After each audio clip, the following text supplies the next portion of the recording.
Pretext, the first few minutes will be spoiler-free for the second movie. I'll warn you ahead of time when I'll go into spoiler review territory with this flashing message, but I'll give you plenty of spoiler-free thoughts beforehand to have you decide if you want to see it or not, and give you my thoughts. It's pretty well known how much I did not like 28 Years Later, feeling like an artistic vision bastardized into an incoherent mess that felt more pretentious than infectious. Like there was no clear-cut direction for the movie and where it was going, despite having the original director back for a sequel. It took my expectations of what could come from a 28 film with how intense, depressing, and unsettling the trailers were, and ripped them to pieces and threw them in a bunch of different directions, hoping the wind of the audience would carry it to greener or bloodier pastures. So many elements being built up to just be a cornball message with no real fun, terror, or payoff. And believe me, those trailers with the Boots poem were so hype-inducing, and it made me analyze every single frame. But what we got was just a commentary on British isolationism and a "death sucks, doesn't it" message mixed with a coming-of-age in dark times dystopian setting that really didn't take into full account of the rage-infected or how a story should flow to be engaging. There were notes there that made sense, but just it was not fun to watch and just largely forgettable. The difference in the trailer and the movie isn't just me though. If you look at it, 28 Years Later didn't win any awards. Well, except for 3. Those 3 awards only being at the damn Golden Trailer Awards. So with the setup of this feeling like a miniseries slapped together as a motion picture with an intended sequel, how did the actual sequel, Bone Temple, fare? Did the sequel, a little over 6 months after the first, pan out well in terms of what was built up before, with the changing infected, with Spike and his interactions with the world inland, with Dr. Kenson's research into the virus, and his affinity for bones meaning something more to the story than just the phrase memento mori regurgitated ad nauseum, with that extreme curveball of the Jimmy cult in the last few minutes that still had me going, "What the hell is that?"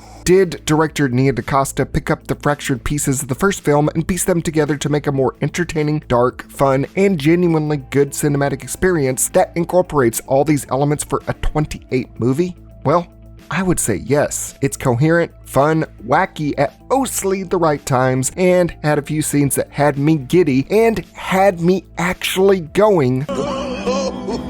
It was fun. It did not drag on. It was interesting to watch. It wasn't up your ass with a message, and when it did have a message, it felt largely okay because the characters were explored enough to make you go, damn, that's pretty good, and for it to actually make sense for that message to be a part of the story. But why this sudden shift in my tone of being so giddy about this movie when I was saying the first one was so bad? Well, let's get into that as we discuss why 28 Years Later, The Bone Temple is good.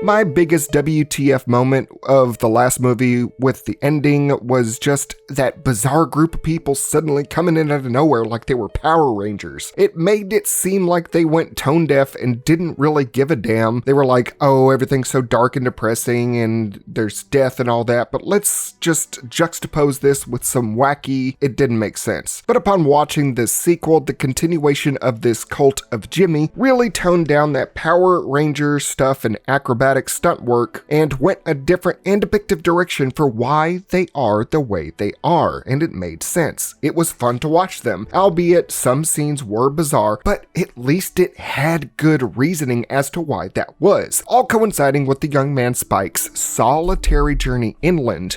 There's no help coming for him because that was explicitly stated before with the survivor colony in the first movie, and his time with the cult of Jimmy really lets the character excel. The themes of Jimmy and all of his fingers being a bit religious, but not in a ham-fisted way, really makes elements from before all kind of fall together pretty well. The interactions of roaming the English Isle can seem a bit random and a bit messed up, but they all serve a purpose going forward, really showing the violence that non-infected people are capable of. As generic and cornball as it sounds, because that is said with just about every zombie movie, showing that people are the real monsters, these Jimmy people are just as much a threat as the blood-spewing infected out there. On that note, though, I will say if you're going into this expecting something like 28 Weeks Later with tons of infected running around going you're going to be kind of disappointed because the infected don't got a lot going on in the film. Whereas both the original two stories had a lot of flash and running from the Ragers. There was a lot of downtime in this movie with not much tension from the infected. And when there was, it was short, sweet, and sometimes more suspenseful than moments in the OG films. Whereas 28 years later just kind of felt like its infected parts were just slapped together because they were like, oh yeah, this is a 28 Days Later sequel. We need to have them somewhere in the film. Like the last movie though, it seems to want to explore the people more than these faux zombies. But again, I'm going to say this a lot throughout the film, but it actually worked in Bone Temple compared to 28 Years Later. Yes, the Ragers may largely take a backseat to the characters. That's just how a movie's gonna work. Last time I said in 28 Years Later they were just plumb forgotten. While it does carry that same sentiment into the next film, it's not bogged down by a lot of meaningless downtime and just saying that the infected are out there and they've changed and then just not doing anything with it to a significant degree. All that evolution stuff doesn't really even pop up in the second movie. We focus on the characters. And now we have a story built around a world that knows of the infected, but it's like, okay, we don't have to like harp on these little pieces. And more than anything, it's to let the alpha infected take center stage in its evolution. The duality and development of the alpha infected Samson with Dr. Ian Kenson is weird, but in a good way. Hell, most of the character interactions and development has strange directions that do pay off, but not at all like it was done previously in 28 Years Later. The payoff is great.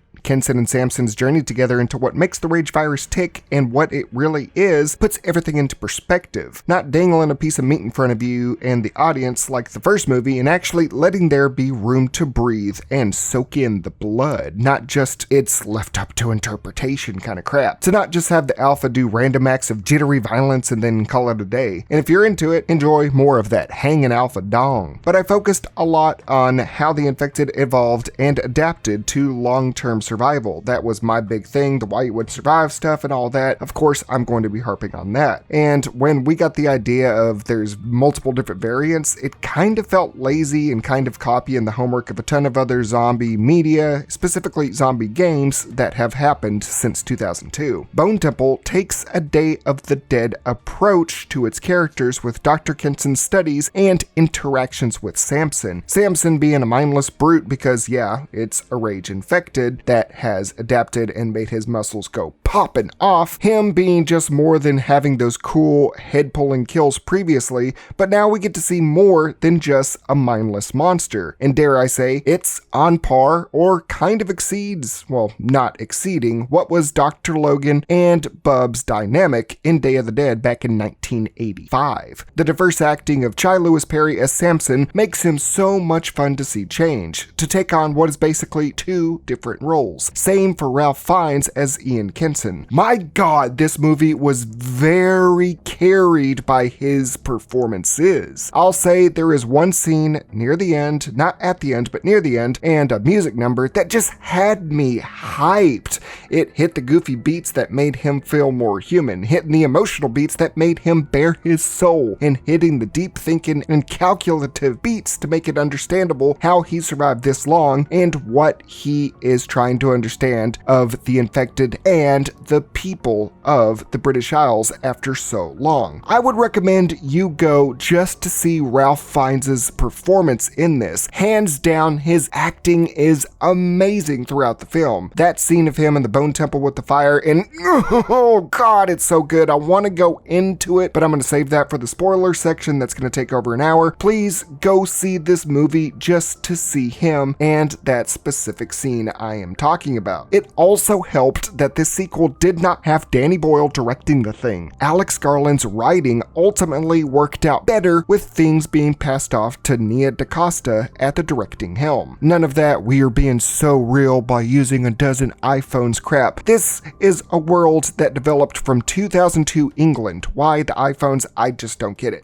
All we get in this movie is pure cinematography with well-placed shots, angles, framing, and dynamic sound, and so much more, to piece together all the scattered and moving parts from 28 years later. Having the two different stories of the film with the cult of Jimmy and the Doctor by themselves, and to converge for a great conclusion to set up even more with this universe and another movie, with a last-minute ending that doesn't feel as out of left field as the last one. It makes me want to come back and not just go, "What in the goddamn?" All in all, I really like the movie, and now that it's confirmed that a third 28 years later is in the works due to the success of the first movie and moderate success of the second, it's not helping it's not helping Bone Temple to get financial success because it released in conjunction with the third Avatar film, and also because less people are going to see the sequel because they expect Bone Temple to be just as pretentious and not fun. It kind of sabotaged it, but I'm hoping it takes off. There is no slow burn with no payoff messaging. It's just an interesting film experience throughout all of it, and to make you want to know more of what the infected are on the inside through the lens of the Alpha. As the zombie guy doing the YouTube stuff and always going over the inner workings of the rage virus, seeing the potential of the diseases coming into play and possible mutations makes sense. I'm not sitting there dumbfounded at why is this a thing and 28 years later. I'm sitting here like in Bone Temple, okay, this is all starting to make sense and coming together quite nicely. Maybe even something developing with the rage virus that makes it more fleshed out and more bloody good. And for the people to have survived all of this for so long, to see how they changed alongside this isolated world to either be struggling to survive in their own little isolated communities or becoming warped beyond belief because of their perceptions before and throughout. The religious iconography hinted at in trailers actually is there for the movie, and again isn't force-fed and takes bits and pieces from the previous film to make it coherent for the story, character motivations, why this cult exists, why certain interactions happen, why things are going the way they are, why humans as the monsters as a tired trope works here, why Samson's changes as an alpha and Kenson's research into the virus are working for the movie, why science and religion parallel one another for this story to find understanding in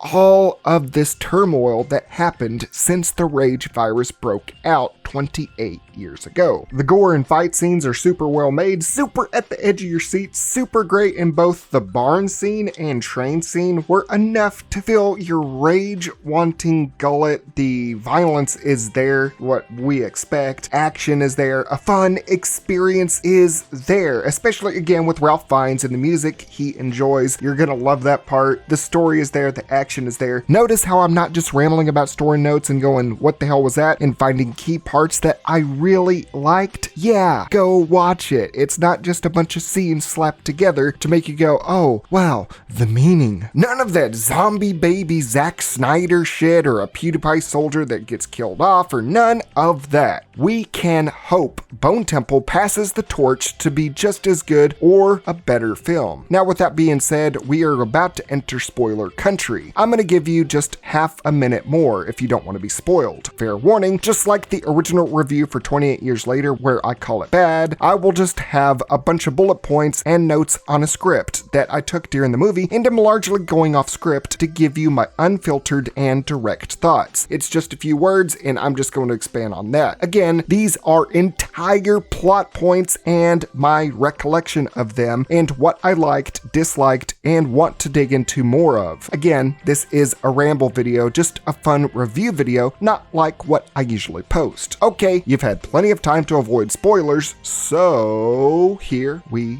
go. The movie starts off with Jim saying hello, and then we cut to 28 years later. It's a callback with that fabled hello I love so much after a lot of screaming and hollering. I'm liking that the movie's getting straight to the point, but I am kind of disappointed that we didn't get a super swift and cool intro like Weeks and Years. That was pretty much the only thing I liked. We start off with Spike with the cult of Jimmy. They're forcing him to fight to the death with somebody, and they have this back and forth, and eventually Spike is able to nick artery on the guy's legs where it looks like he pissed himself, and he just dies out bleeding out, and they force Spike to join them because he was able to kill one of them. And then apparently there's only like 7 wigs, and you have to dress like them, so you all have to be like Jimmy, which is kind of cool. The first infected we do see is just grabbed and stabbed in the neck. We're at this point where we're already not giving a damn about the infectiousness of the rage virus. It's consistent throughout the last film. They forget that any drop of bodily fluid that gets on you, if it gets in your eyes, ears, mouth, throat, anywhere, you can get infected, and they're not really treating it that way. Now, the Alpha does find a survivor and rips his head off with semi-decent practical effects. Honestly though, when his face was getting pulled off, it looked more like a mask being ripped off, but you can just chalk that up to the skin just being torn. I thought it was really cool though. This is really the only super cool head ripping off thing we get out of the Alpha in the movie. I really liked it,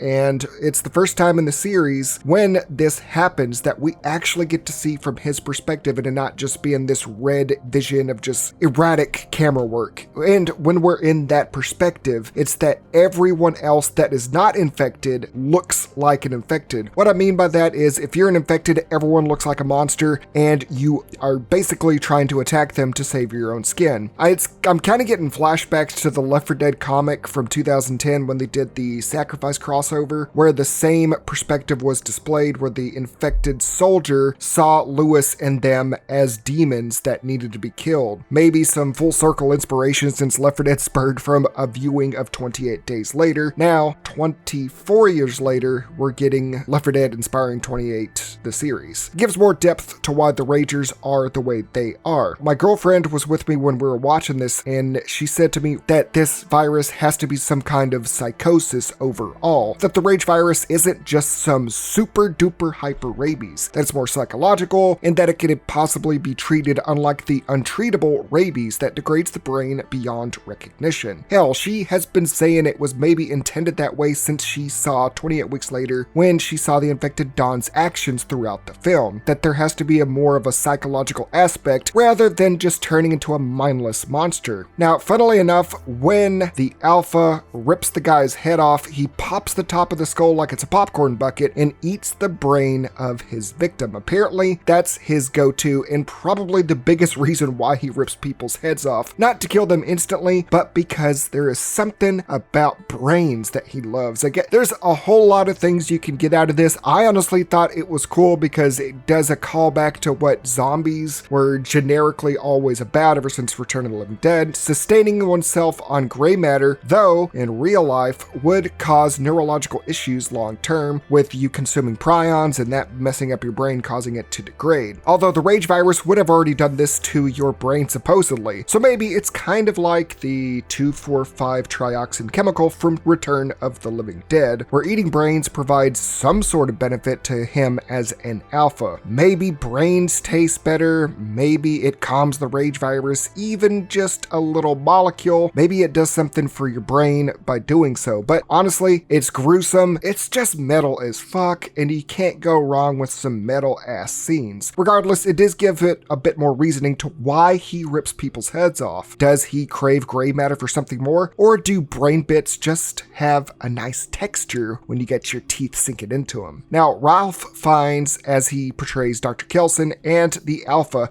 have a standoff in the field, a long stare down. At first, the Alpha is just sitting there staring, and every time the blow dart was raised, the Alpha would hesitate, noting that the infected do have some sort of retention and learn, or at least with the Alpha. Now, he does pacify him, and when Dr. Kelson is able to communicate with him, he tells him that he has named the Alpha Samson. Honestly, this is pretty on the nose, but taking inspiration from the Bible due to this guy's immense strength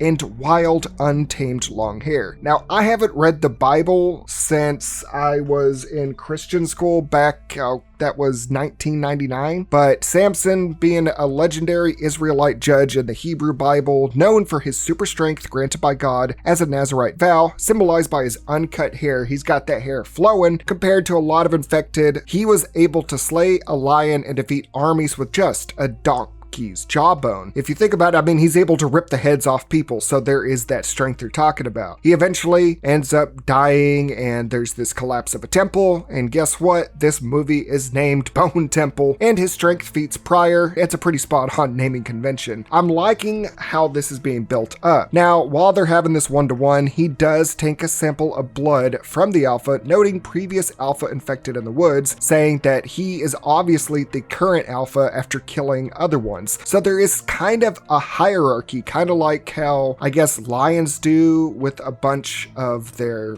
I wouldn't say flock, but their pride, and kind of like apes and stuff, you always have a dominant male. Now, Kelson goes on about procuring bones and going into his dormant life, listening to music, being naked, and reminiscing of life prior to the outbreak. It's funny seeing a nude Voldemort. I do like that we get a little bit more of him in this movie. It really shined in 28 years later when Ralph Fiennes was on screen, and we're getting way more of him this time around. Now, his second encounter with Samson has the beast not attacking even when the blow dart weapon is drawn, and then Kelson waves him in. Kind of feels like it's mirroring taming and or befriending a gorilla. Samson is also the name of a famous gorilla on display at the Washington Park Zoo who displayed symptoms of anger, depression, and loneliness. Many believed he hated his living conditions until he died in 1981-82. He was known for those symptoms. Same thing with Samson the Alpha. He is alone and angry and always seeking out Kelson by himself. We always saw Samson leading a flock of infected, but frequently throughout this movie, he is becoming more isolated, like he's wanting to be by himself and not to be a part of the herd. Kelson sedates him again and then sits with him, attempting to communicate back and forth with him, trying to find humanity by having him speak and trying to tell him that he comes in peace, knowing that the rage infected are in a constant state of aggression, hoping to hear Samson talk. He states that the rage virus, maybe it does not completely replace the mind. It doesn't delete who you are, it just completely envelops your mind and clouds your judgment. Attempting to understand the infected, trying to discern peace amongst the rage. I am really liking this development as it's going. As I stated before, this is feeling like Bub and the Doctor in Day of the Dead. It's kind of like if that was out in the open in a field instead of a claustrophobic area. This is of a more of an open experience. Kelson gets so comfortable with Samson that he lies in a tranquil state and then lets his guard down to nap. This level of letting his guard be down and then waking up to find his head still on, that was actually pretty neat because it did give me a sense of, oh, what the hell are you doing? But he wakes up, Samson is nowhere to be found. Possible breakthrough for alphas that he celebrates with cheering. He is making some steps. Life goes on as Samson and Kelson meet daily. You know, in the first movie, he was just killing animals to rip their heads off and display them as trophies. But now he's taking the heads of deer and greeting Kelson with them like he's hunting for him. You know, like how cats, they'll bring you dead rats or mice and just bring them to you at your foot and you're like, ew, that's disgusting. But it's to show that there is some kind of mutual beneficial thing going on. They sit together peacefully, and there's even this scene of them dancing together. Now, at first I was thinking this is dorky while it was jarring. It does set a different precedent and tone from the last movie, and you can get into it quicker. Whereas the first one with the infected, what it was trying to do to show that there's something more to them than meets the eye. They had to have this thing of, oh, we had an infected baby, and sometimes they just had these like slow down moments, but it wasn't really about the infected. It was just kind of all over the place. Here, this is a more direct kind of interaction that is really excelling. I was wanting to see more because at first I thought this was being slow, but the weirdness kind of derailed the slowness in a good way, if that makes any sense. Now, we cut to going into the forests as a group of 3 random people are hunting for supplies and food when they are ambushed by infected. They sloppily attack attack one of them as the older man gets blood on his eyes and instantly turns. This happens every time where you have people that have been surviving all this time, and I'm always going to complain about it. People know how the rage virus works. If you've lived on this island and you have not been able to get out, you know how blood, bodily fluid, spit, or even cum works when it comes to transferring the infection. So why are they not covering their mouths and eyes with like goggles or cloths or anything? I do have to say that the fact that he did get blood in his eyes already shows that this movie remembers the rules of the virus that the 28 years later movie never acknowledged. They just had people willy-nilly killing and blood splattering everywhere and just hoping it doesn't get on. The first time we actually have an infected attack, someone does turn the second blood hits their eye. It felt like 28 days later when the dad gets blood in his eye and instantly turns. It's good to have that kind of be showcased. This doesn't happen again, by the way, but I'm just glad that that is recognized. I'm surprised though at the same time when there was this fight in the forest that they did not aim for the head or have anything covering their face again. So understanding how it works but not working to prevent it, I want a zombie movie or infected movie to have normal people that have been through it to acknowledge that instead of being like, okay, I'm a character that teleported here to this 28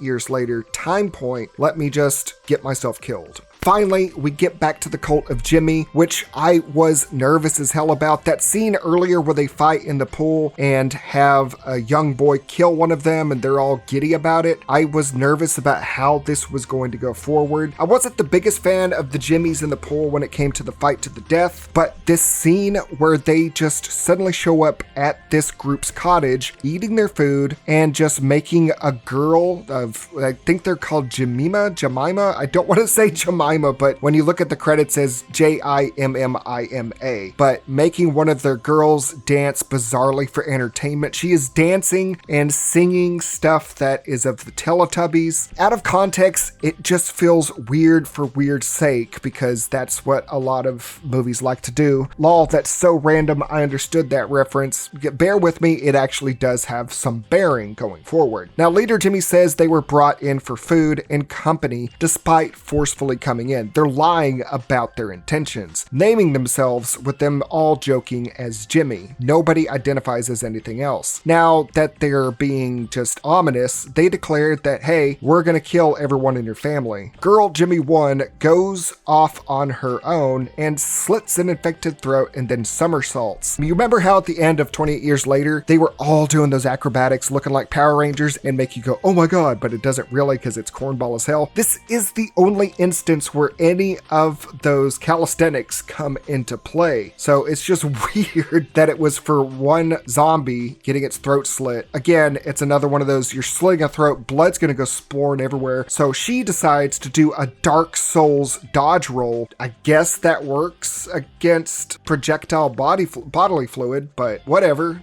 While all of this is going on, while they're invading a family's home, Kelson sings and dances to Reno to a sedated Samson. I was not expecting a naked love dance number between Walmart zombie Jason Momoa and naked Voldemort, but I guess this does make progress in learning and making it work. And honestly, as cornball as it is, for somebody like Ralph Fiennes to be doing this with such a beefy dude, it's so different and not in a stupid and overly pretentious way, but also it is showing that the connection between him and the zombie, the infected, is starting to make some headway. And while all this is going on, that female Jimmy has binoculars out and bears witness to what is going on and takes her own interpretation of this. We're starting to get both of the storylines already converging, and I'm liking seeing that because the first movie, you had a lot of moving parts where you didn't know where it was going and then things would fall flat. So I'm glad we're starting to see something happen. Now, we do go back to the Cottage family, who are all bound, gagged, and tied up in the barn while the leader Jimmy gives a sermon saying he will have 7 fingers, naming all the people dressed like him as his 7 disciples, using insane religious tactics to indoctrinate people through fear, submission, and to give reasoning to why this apocalypse all happened in the first place. The Jimmy cult is killing people to offer to his father. Now, we do know that the father was that pastor that got infected in the church that he bared witness to and was traumatized about. So to say that he's killing people in his name, it's really interesting to go that way. It doesn't take a rocket scientist to realize that hands only have 5 fingers though. So why 7? This is most likely because he is wanting 7 people to replace the void that occurred of the amount of kids in the family that were in the room with him that died to the infected attack at the start of 28 years later. Seems like Jimmy is perpetually stuck in that traumatizing moment of seeing everyone die and his father zombifying before him, because he's always talking about Teletubbies, dancing about it, singing about it, bringing up stories about it, and he's wanting 7 people, all blonde, looking like that group of children that were all around him right before everything went to hell. That there's a reason to bring up the word hell, but we'll get onto that in a bit. They say it is a charitable act to kill anybody that is outside of their cult and start to remove their shirts as they all don some crude looking Slipknot-like masks. They rip off their shirts and start cutting their skin off. At first though, the sense of this group isn't very engaging. When I was first getting into the movie, I was like, okay, we're getting like 4 different post-apocalyptic group ideas from other franchises smashed together into one to be the most WTF did I just watch? For audiences. And it felt like 4 factions from Fallout of all the Raider gangs just slapped together. But it does pay off, but at first it just feels like another cynical thing of humans are the real monsters. But again, it does come back full circle. Now Kelson and Samson end up being good buddies. As the night goes on, they are just staring at the stars together. Kelson declares that his supply of morphine that is used in a concoction to sedate the infected is about to run out, that he has basically exhausted his entire supply with Samson that he has put together from the last 28 years of scavenging the 70-mile area around them. In 2 weeks, he will not be able to sedate Samson anymore. He won't be able to be friends with him, and that Kelson has an alternative to him not being this mindless monster,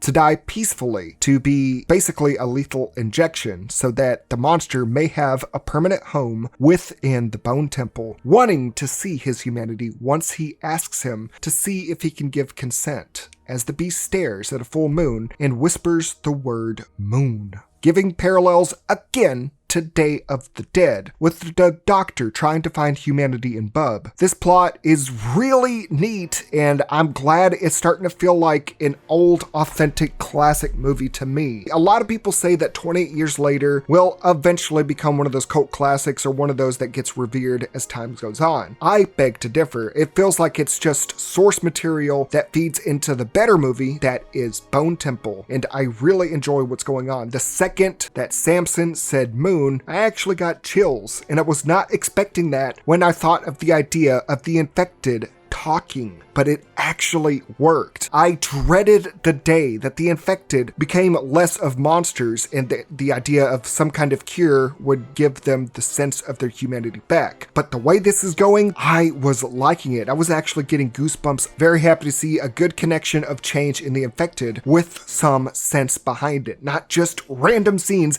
I'm bringing up that baby again. I don't give a shit. Now we go back to the Jimmy Cult, who is busy carving up the family with some members of the cult vomiting from the experience, specifically Spike. And then they do what they do when they interact with any group, is they offer the young boy in the family to fight one of the Jimmys to take a place within their cult. It's kind of weird that they do this consistently, even though the leader doesn't have to. A tactic to break a person's will once they have seen all their loved ones disemboweled, tortured, and killed, just to make them submissive to Jimmy's will. The leader decides that he can choose who he gets to fight from the group of Jimmys. The Family Guy chooses the small woman to fight, but the girl easily gets him down, and then emulates a Teletubby doing so, dancing and whatnot. Again, my girlfriend did not like it. She said she hated it. It kind of deflated the tension of it. The girl was able to take him down. The fight scene was really cool. I'm glad we had this direct conflict. But at the same time, as much as I thought it was cornball, these people are basically following a guy that is permanently stuck as a 10-year-old. The Teletubbies were the last thing thing Jimmy saw on television that parents put on to distract the kids from the horrors of the world. It was the last solace the world offered him and his family members before he was left alone to fend for himself, watching everything happen and trying to make sense of it all. Teletubbies, as lol random weird as it sounds, being emulated by stunted growth adults makes sense here. Remember, this is 28 years later, and a lot of these people look like they're anywhere between 20 to 30 something years old. So they didn't get to have the development that we had. They had nothing else. And the cult even says later on that they get sick of Jimmy's stories about the Teletubbies. But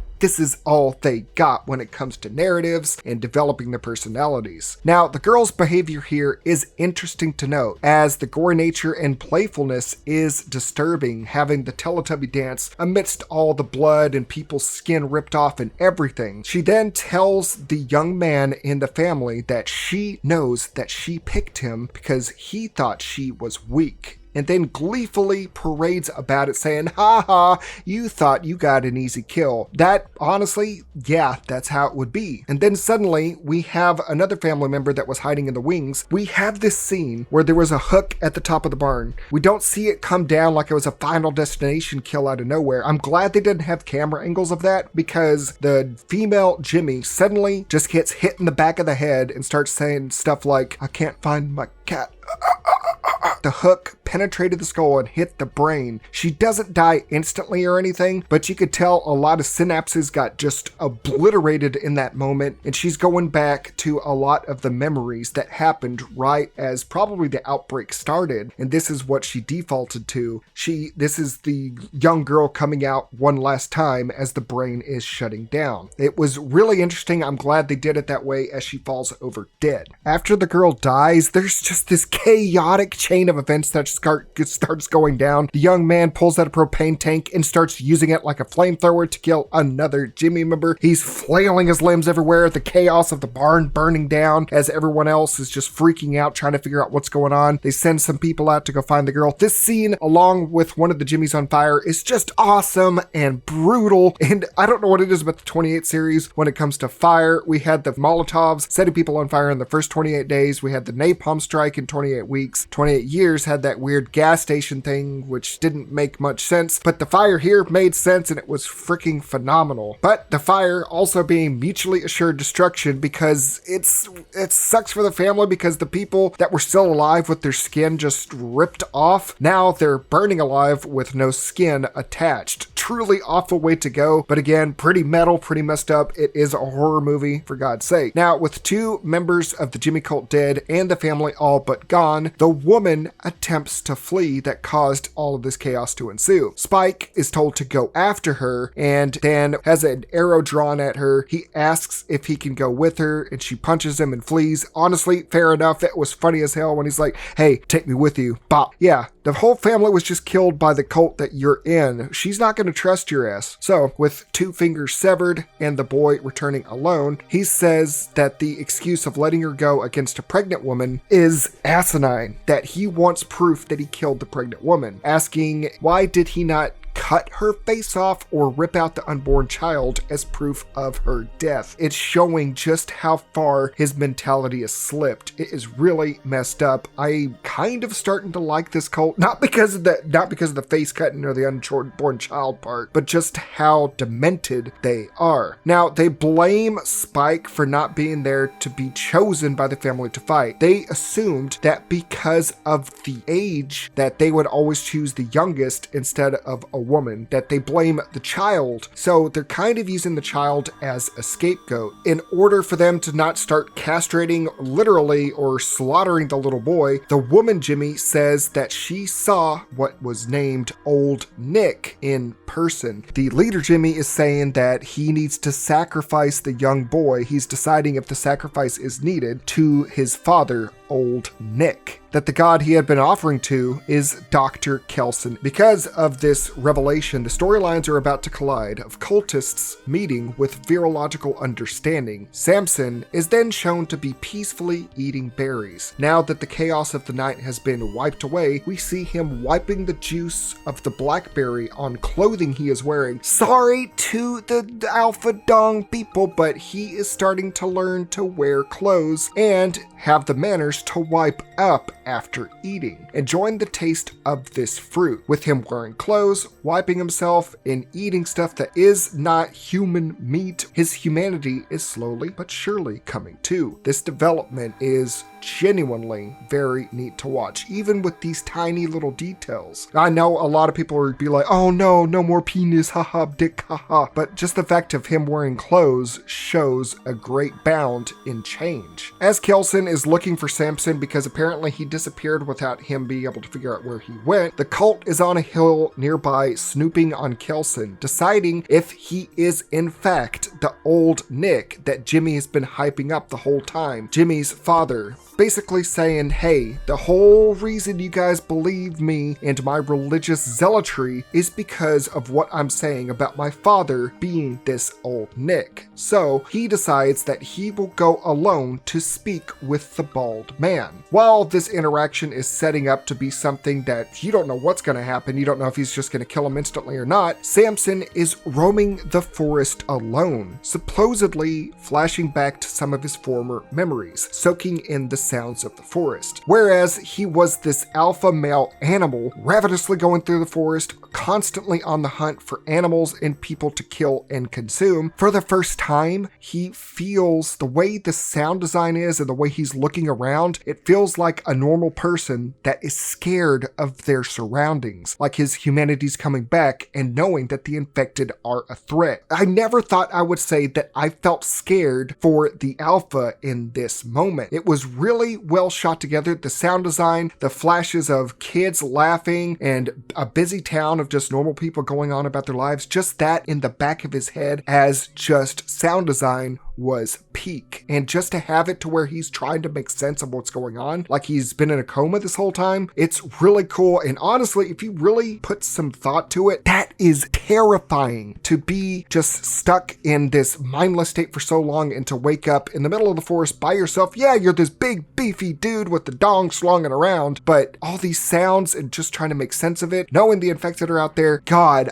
looking back at it, I think that was one of my favorite scenes as well. Now that we've had that little ramble down, Leader Jimmy walks up on the Temple of Bones in awe of the piles of skulls, which is an interesting scene for a fanatic to come upon these monuments after years of killing people for his own vision and purposes. It's a neat parallel. Whereas we had Dr. Kelson mounting up all these skulls not as religious imagery, but to just remember the dead and honor them, then you have this weird-ass satanic dude going, yo, this is for Satan, this is fucking awesome. Honestly, I was not expecting to have this kind of like opposite interpretation thing happening within the movie about piles of bones. All that time I was trying to interpret what it meant going through the trailers of the first movie, and a year later we have this. It's actually pretty cool. Jimmy finally sees him and asks Kelson if he is old Nick, meaning Satan. I'm guessing the pastor's name is Nick, or in the Bible, Satan is referred to Nick. I know it ain't Saint Nick because we're not trying to be dyslexic and say that Santa is Satan, but he keeps saying, are you old Nick? Are you Satan? Then Kelson, he's kind of taken aback by this. He doesn't get interactions with normal people all too often, says that he's probably not the man that he thinks he is. But Jimmy is still taken aback by it. He says, well, you've got orange skin, you're able to talk to the infected, there's got to be some kind of satanic origin to your story. And then Kelson just logically states that he wears iodine that makes him look orange so that the infected do not attack him and to prevent the infection. It's honestly really cool that we have these two characters side by side just talking to each other. The two debate on the origins of the outbreak. Kelson, being a brilliant medical scientist, was all about, hey, this is a scientific-based virus that can be treated if I keep going at it, but it has polluted the minds of people from where it started. Whereas Jimmy, he thinks this is all satanic influence. Then they speak of Jimmy's father, declaring that Satan has to be his father because he never truly knew him. I mean, yeah, after seeing what happened in the last movie intro, I would think so too. Boy just wants his daddy, and then when he was locked up where the infected couldn't get to him, his last sight was seeing his dad turn into an infected and leading a bunch of these devils out of the church. So he just defaulted in his 10-year-old brain to thinking that he is the son of Satan. Now, the whole cult of Jimmy thinks that the doctor is Satan because of his skin color, because he has erected a palace of bones and is communicating with said devils, the infected. That is honestly not a bad interpretation for what it's worth on the surface level, showing how you can have two vastly different interpretations just based on looks alone. You had Jimmy's cult thinking he was Satan when all he had was a scientific explanation as to why he looks the way, why the environment is the way it is, and why he's able to interact with the infected. There is always a scientific explanation behind what these people are thinking. I never thought that some doctor throwing bones together and a satanic cult coming out of nowhere, interpreting it this way, simple but brilliant at the same time. It's all these moving parts from the first movie coming together pretty damn well. And we know that Spike sees the doctor and knows better because of their previous interactions that they had through a good chunk of the first movie. The female Jimmy says that she doubts their leader about what he is saying about Satan right there, noting that he is winging his interpretations. Everything that he says, he just says on the fly with no real basis to build upon. Kelson and Jimmy speak of the world before the virus now, remembering little of it except the certainty. Kelson says that the one thing that he remembers from before is the foundation of society, knowing that no matter what happens, if there was an upheaval of government, if there was a different elected official, humanity would still have a foundation of still going to the store, having some kind of semblance of normalcy. Jimmy, on the other hand, only remembers the attack. He was young, and that his infected pastor father led the infected out of the church. Satan leading the devils. All he had as a basis of society was just what was built up around his father. But now that they had this heart-to-heart about how Kelson sees this as a scientific thing that needs to be worked on with some kind of religiousness attached to it, Jimmy thinks this is still satanic work and that he likes the doctor. He doesn't say that often to people, and that he now knows that he is not old Nick, that he is not Satan. In order to keep up his facade so that his group of Jimmys do not question him, he tells the doctor that he needs to lie to them for him to keep dominion over his lackeys, saying that he may have them meet him the next day so long as they don't speak directly to him, to make it seem like, yes, this guy is indeed Satan, and that they need to keep following Jimmy and his bidding. So Kelson, seeing that he's about to engage with this bloody cult of Satanists that night, brings up Memento Mori, the thing that he spoke of, to Spike. He knows that maybe his death is coming, and he congregates with Samson directly, talking to him and revealing everything he has learned about the rage virus during his long and hard journey researching it. He says that there most likely is hemorrhaging and more going on in the brain, but there is a very important psychiatric component. At this point, I was getting giddy because I was like, yes, finally we're getting more about the rage virus besides monkeys mad, blood gets you infected, and that's it. I have been wanting this for 24 years, and we're finally getting more. And the biggest plot point that the doctor brings up is that even babies are considered threats to the infected. Because of that, he says the rage virus, it has to be some sort or form of psychosis. Here's the difference. Babies are mentioned, and it's like, why are you guys attacking babies? Obviously, there's something more to it than just being rabies bound. Versus the other one, it's like, look, a zombie baby, what does it mean? The doctor says it's possible possibly schizophrenia or some type of psychotic behavior. So he hopes to quell this part of the brain and asks Samson to swallow some kind of psychiatric pills, some kind of psychosis medication. Honestly, I thought this was a really cool development that he had this medication, and the fact that this whole time something simple could have quelled this, but there just was never a chance to give psychiatric medications to things that if it gets any drop of blood on you, you're going to get infected and you lose all semblance of humanity. Something simple like this and just being a simple treatment, I'm sure it has mirrors to the real world about treating those that need it, but that's an interpretation for a different day. This is a review, and I just really enjoy all of the implications that are spurring from this. It might seem like a simple change up about how the rage virus is, but the way this is going, instead of doing this evolving thing where some of the rage virus people that never learned how to eat and somehow survived 28 years, we're getting this. I think it is a much better step in the right direction. So later on, Spike is not wanting to bring harm to his friend. He sees the doctor there and does not want to go to the Bone Temple because the one time that they found people, he saw them skin them alive and watched them burn. So he wanders off into the woods by himself, trying to escape, trying to go off on his own because he either does not want to be killed by them or does not want to kill basically what is his only friend out in the world, because God knows his dad ain't nowhere to be found. Suddenly, he does get ambushed by an infected. He's able to take it out on his own. After he's done screaming, one of the adult male Jimmies attacks him for trying to weasel off, saying, "Hey, you're trying to abandon us, you little bitch." And the fact that Spike was able to kill his best friend, the Jimmy that he killed, to take his spot. So he is trying to get revenge. Even the no-names of the Jimmy group do get a little bit of screen time that says, "Hey, these are normal people. I'm pissed off that you killed my mate." But he doesn't get much screen time because the female Jimmy blindsides him and kills him instantly so that she can save Spike. Now that one of the Jimmys is dead out of nowhere, their excuse for this lad being dead was that he was trying to escape, that he could not face Satan himself. And the leader really doubts what they have to say, but they just gotta brush it off because the time to meet the Dark Lord is upon them. And the reasoning was, well, you killed one of ours, but we gotta go meet Satan, so let's go.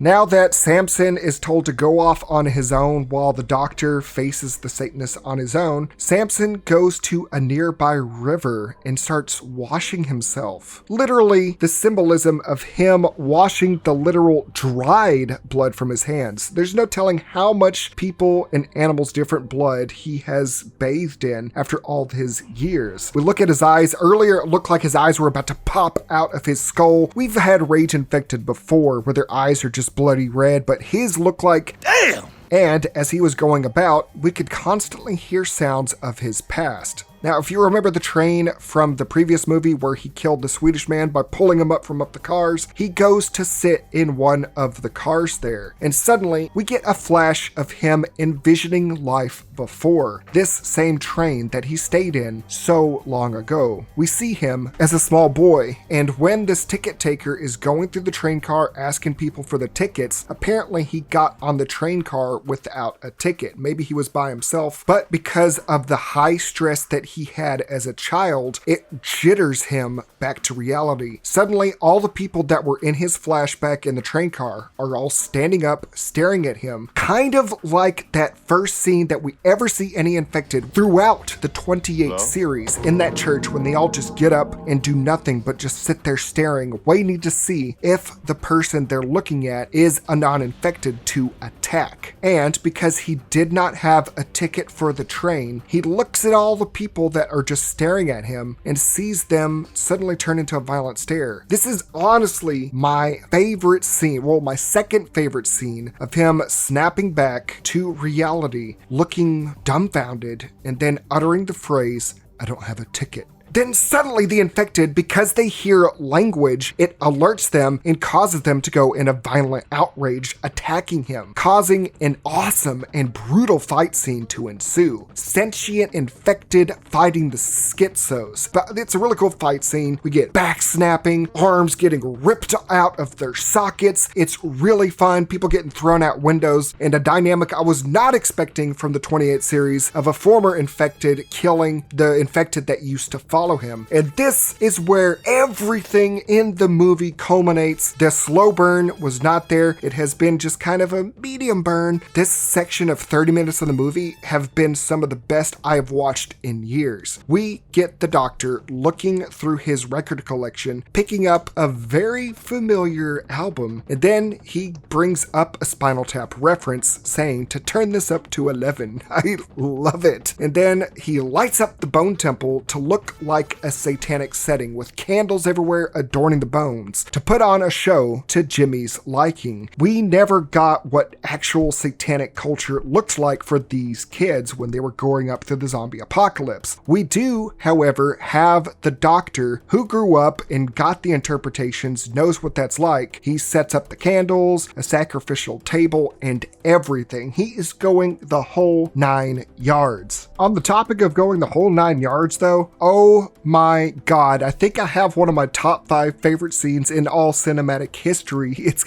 up there because he starts playing what sounds like this evil chant of this priest talking about a number of the beast, 666, and it's Iron Maiden's Number of the Beast. What's funny, the whole bit was amazing, but the best part about this is I was in the theater with my girlfriend and her son, and we were watching, and I was taking notes as we were going through the movie. I didn't see the record come on screen, so when I heard that chanting, talking about the number of the beast, and then hearing that dun dun dun dun dun dun dun dun dun dun, I was sitting there like, no fucking way, it's fucking Number of the Beast, Iron Maiden. Holy shit. I was hyped. And the whole time this scene went on, I was on the edge of my seat, bouncing like a 10-year-old boy. I was so hyped. It was just this blending of weird and Ralph Fiennes and his theatrics to put on this satanic seeming display, setting a blazing satanic circle, really selling the idea of it being satanic, singing the words as the cult dances because he goes and blows whatever this chemical or powder concoction is in their faces, making them high. So they're sitting there like, yo, this is fucking awesome. Let's all dance. He is just setting fire. He is this fire dancer. He has a mask on and it's going everywhere. He's enshrouding himself in flames, dancing in rhythm to the music and singing out loud. When the trailers were happening, I assumed that the Doctor was going to become infected and become the next Alpha or something with the black face paint on around his eyes. And I was like, okay, that's the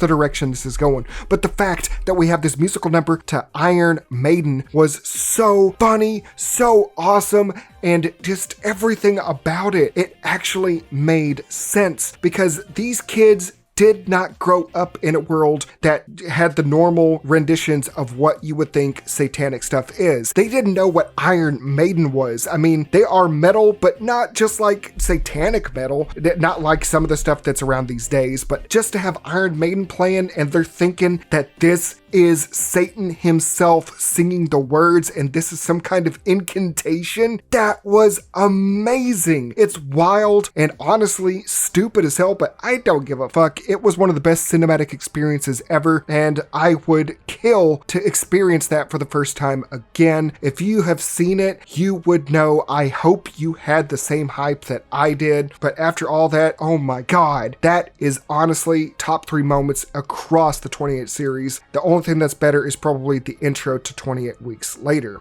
But after all of that is said and done, he disappears in a ball of flame like it's magic, and it's just blowing these guys' minds. They are high as hell and thinking that Satan is right in front of them. While all this is going on, Samson is shown to be emerging from the bus, naked as hell again, and soaked in blood. This is so metal looking. Everything about what's going on all at the same time is just so freaking cool, and it actually makes sense for the plot. He sat there and killed all of his infected underlings that were around him, emerging naked again, and it's kind of like him teetering between insanity and insanity. But then we jump back to the Bone Temple. Kelson is there, adorned in robes, and then says before the cult of Jimmy that they are indeed the fingers of his right hand. Sounded like something that comes out of a sermon. And that they must all kneel before his presence, before Satan's divine wisdom, except the leader must stand so that he may communicate with them. Kelson says they can go on as they please, that whatever they're doing, yeah, that's exactly what he wants. Just keep going about his business. There ain't no troubles. You are doing great by Satan's will. That is until Jimmy admits what he has had them doing. To kill, to go across the English countryside, find people, peel their flesh off, slaughter innocents, burn them alive, all this stuff to sacrifice them to Satan. Jimmy said they should only submit to his will, that the cult cannot question anything he does from here on out because Satan said so. He had tricked Kelson to make it seem like Jimmy to go on and try to make 1,000 fingers from his hand. He wants to indoctrinate more people to become mindless killers that do his bidding. Of course, the good doctor is not going to allow this. He's like, oh hell, what have I done? But he's about to let them go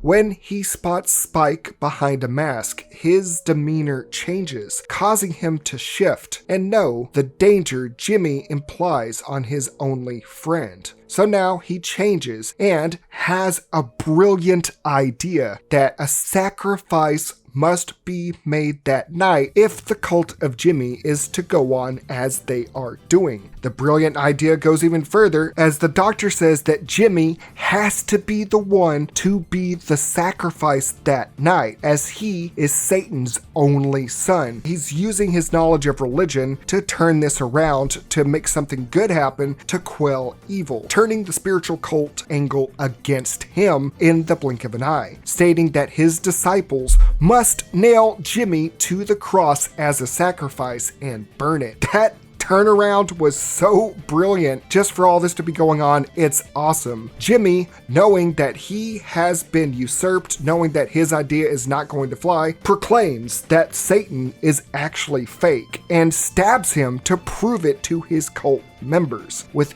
everything crumbling before them, the Jimmys divide. The male Jimmys are like, okay, that's not Satan, let's do it. But it doesn't matter because the woman and Spike kill the other two Jimmys. All the ones that believed the leader Jimmy are dead and there's nothing else. Spike stabs the leader out of nowhere, and then the girl Jimmy knocking him flat out. And it's the span of like 2 minutes this all happens, but it feels like it goes on longer in the best way possible. Then Spike kneels before Kelson. Apparently, this knife had stabbed him in a very vital part of the body, in his stomach. He knows he is dying. After that whole discussion they had in the previous film about the Memento Mori, they stand at the Bone Temple. But Kelson says that no one is Satan, that they should not look for the evil in man, that they should just try to survive, that we are all the same. We are all people. What a great final message. I was flabbergasted, and honestly, it did not hit as hard as previous scenes, but it still was great. Kelson would also say that yes, he was about to let the satanic cult go on about their business, probably because he wanted to keep researching and doing what he was doing to fight the rage virus. But once he recognized that Spike was in that mask amongst the group, that he could not let this group go on. He did not want Spike to suffer because the young boy had already suffered enough seeing his mother die. Kelson has one more idea before they go on about their business. He asks the girl and young Spike to nail Jimmy to an upside down cross on the pile. It just keeps ramping up the metal as fuck imagery. It's awesome. We have an upside down cross on a temple of skulls that's burning, and it's just so cool. And when all of this goes down, when the whole cult has been disintegrated, there is nothing left, Jimmy, for the first time in 28 years, is by himself again, just like in that cubbyhole in the church. He says that he can't can't do the voice anymore, that he was putting on this facade of a person and hated doing the voice, and he was just begging for his mom, showing that he was stuck in this basically cryogenically preserved state of his childlike mind. And when everything was taken away from him, there was no Jimmy's left, he could only beg for his mom just like before, that he had been forsaken by his father. Papa, why have you forsaken me? As the young man walks off with the young woman, we finally get that her name is Kelly. She is her own person now that Jimmy has been taken care of, as they walk off into the sunset. Then, Samson returns to the temple to see his friend dying, to appear as a bright red visage of a horned devil to the weary Jimmy. This image of, it looked like deer antlers behind him with devil horns. He's covered in blood, so he's full red. Jimmy thinks Satan has appeared in his final moments, but it really caught me off guard. I thought Samson was going to show up, see the doctor dying, and go in a blind rage. I thought it was going to mirror Bub and the doctor, because in Day of the Dead 1985, when the doctor was shot and killed by Captain Rhodes, that sent Bub in a vengeful rage where he eventually would shoot Rhodes and have him killed. I thought it was going to follow suit with that, but it takes a completely different direction. Now that Samson sees his friend Kelson, knowing he gave him the medication to give him his humanity back, fully conscious, says this in plain English. Thank you, Kelson. He is a person now, and all we get left of him is him picking up the dead doctor and walking away. And all while this is going on, while the doctor was this great man trying to find reason in the world, whether it be through science or religion, and trying to do best for people, we had Jimmy constantly torturing and killing others. Samson ignores Jimmy. The whole audience, I'm sure, was expecting Samson to rip him apart on that cross, but Samson just walks off into the night, not acknowledging the young man at all. Jimmy screams that he has been forsaken by his father, just like the beginning of 28 years later when he was a child saying, "Father, why hast thou forsaken me?" over and over. Both his own father and the image of Satan abandoning him in the night. Yet this time, instead of his father leading a bunch of devils into the daytime, we have the devil taking a good man into the night. A perfect way to show how the first time in 28 years that this body and mind will not resort to rage, but to show remorse, calmness, respect, to show that the demon Jimmy saw was no devil, but just a man free of anger, and he was bound to be alone on a cross that he made, to be eaten alive by his own devices and by random infected. The parallels, the differences, it's just really powerful and not what I expected. This is the kind of imagery that you should be going with and is not pretentious to be like, oh, you just don't understand what you're watching. Like, you can enjoy the first movie all you want, but this is my thoughts on it. With all that said and done, Samson and the doctor's story is done for now. We then cut to fucking finally Jim Cillian Murphy on the screen. For the first time in over 2 decades, we get some continuation to Jim after 28 days later. He has a daughter that he had with the girl, and he's teaching her of history, and specifically of the Churchill quote of those that do not learn history are doomed to repeat it. That is something that current society really needs to hear these days. I do like the normalcy of this. After the whole chaotic thing of the Satanists and the Alpha and everything, seeing the continuation of the very end of 28 Days Later in that little college where life seems normal as he's teaching her and apparently even giving her regular exams to widen her knowledge. But it ends with Jim spotting Spike and Kelly from half a dozen infected that are coming at them from the countryside. It's paralleling a lot from how 28 Days Later ended with them just waiting for rescue to happen. Apparently that that did not happen, and how 28 weeks later started with infected chasing Dawn through the countryside. It's really cool, and especially when you start hearing the 28 Days Later theme playing for the first time in both of these movies. And the fact that we hear it once Jim appears just sets the stage so well. It's like the theme was centered around Jim and the after effects of what happened in the first outbreak, and now that we see Jim, that we are going to have a merging of the post-apocalyptic and the apocalyptic coming together for what is the third movie going forward. The fact that we don't see Jim's girlfriend, the wife, I can't remember her name right now. I'm hoping they bring her back. I'm hoping they didn't kill her off in the time that's happened, or she is off somewhere else. I'm hoping she comes back so we can have a grand reunion, but I am glad to see where this is going. I am enjoying the setup of what's to come and what's next for Samson, for what the infected can be, for what Jim and Spike can do when they finally meet, and what this means for the universe at large, for what ultimately comes of 28 years later.